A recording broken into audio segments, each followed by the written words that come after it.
Okay, looks like we're going to get started now. So good afternoon, everybody. My name is Kevin Kreiser. I'm one of the Senior Support and Training Specialists here at Structured Web, and I will be conducting the training session today. The subject that we're going to be working on is setting up new program users. So the agenda for today's call is going to involve the user creation, which I would show you how to navigate through the Account Center and create the group permissions. And then the next part of the call would be granting users access to a particular program. So adding a user to the program and then adding users to access partner accounts is what we would be covering. Is there any questions so far on today's agenda? Nope, I think it's good, Kevin. Okay, great. Let me get out of the slide here. Okay, so first thing that we're going to need to do is log in. So more than likely, many of you would likely see the program manager scope by default once you log in. So what we're going to need to do is we're going to need to enter the Account Center scope of the platform. So to do this, on the right-hand side of the page here, you're going to see Program Manager. When you click, you're going to see a few options appear. The Account Center should be towards the top as these are listed alphabetically. So I'm going to click on Account Center. And this will get me to the home page of the Account Center. So once we're here, you're going to see a menu option on the left-hand side of your page. You want to click on User Center. And this will lead you to where we would want to go to create the user. Okay, so as you would see, this would be the user setup screen. To add a new user, there is a Add New button right here. And this is where it would require you to fill out the user's information.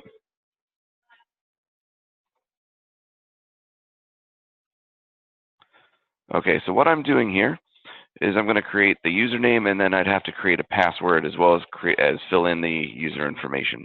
This is what it's going to ask you to do first. My mistake, I got to make sure these match.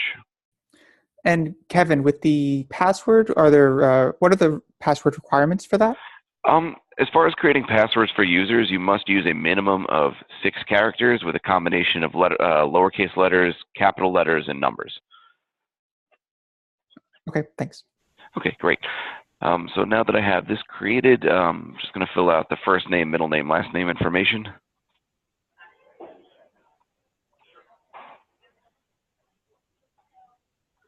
All right, so just depending on what user you need to add, you would have all this information here. The second part of this process is it's going to ask you to select the user's group. Now, granted, what we're trying to do here is grant users access to the Program Manager scope. You want to make sure that whatever group you're adding the user to will have the Program Manager access. So depending on which vendor you're working with, their group setup might be a little bit different. For our call, the Partner Managers group was created, and I know that this has Program Manager access, so what I would do is click on the checkbox next to this.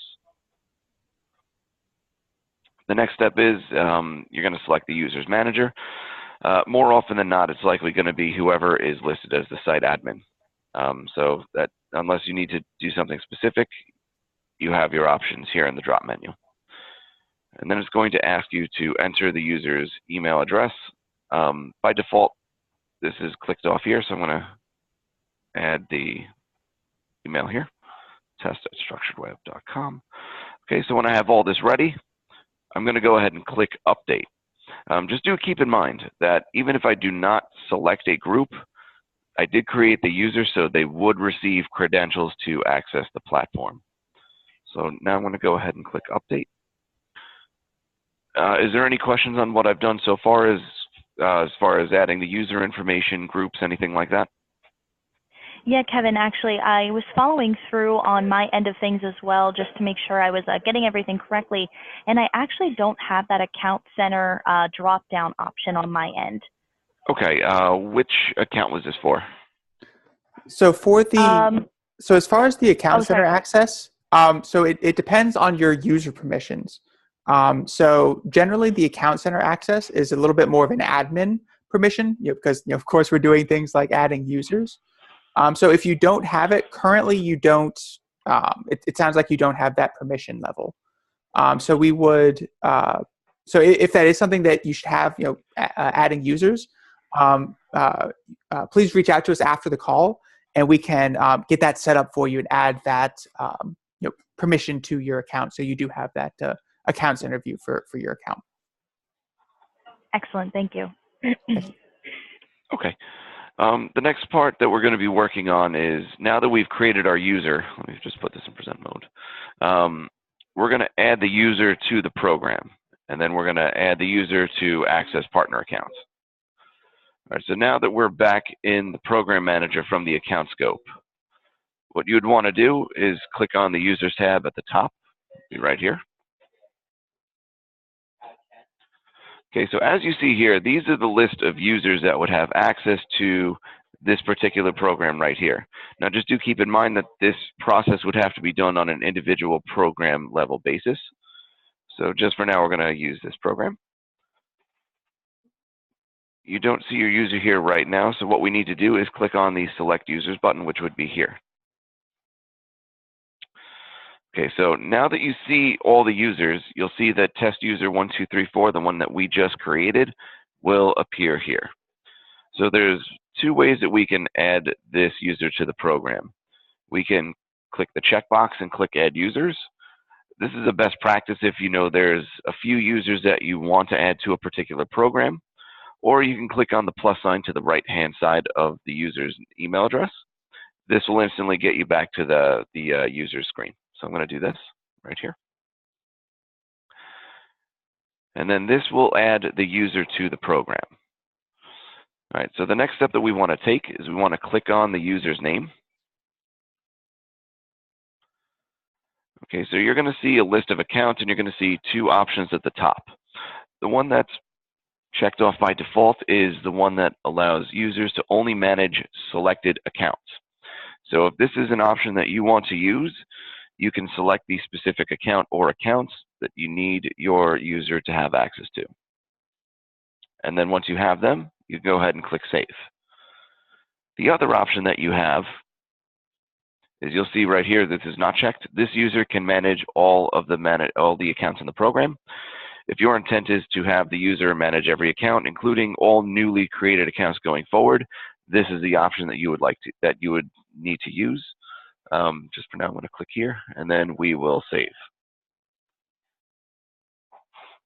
Okay. So now that you'll see that test user 1234 has access to all accounts. One last step that we need to do, and this would be the last part of the agenda, would be to allow access to the partner accounts. Okay, so the next step that we want to take is, you're going to see this Copy to Accounts button. When you click here, this will allow the account to be pushed to other partner accounts, and then when they log into their program manager, then they will see the ability to log into other partner accounts. Is there any questions on adding the user to programs or allowing them to access partner accounts at this time? Nope, not for me, no. Okay, great. There we go. All right, so if there is something further on this call that you need some further information on, we do have additional support. We're available by email, by phone, by live chat, and you can always visit our online support center at support.structuredweb.com. Thank you again, everybody, for joining the call. And again, if you do need any other further help, definitely feel free to reach out. Thank you.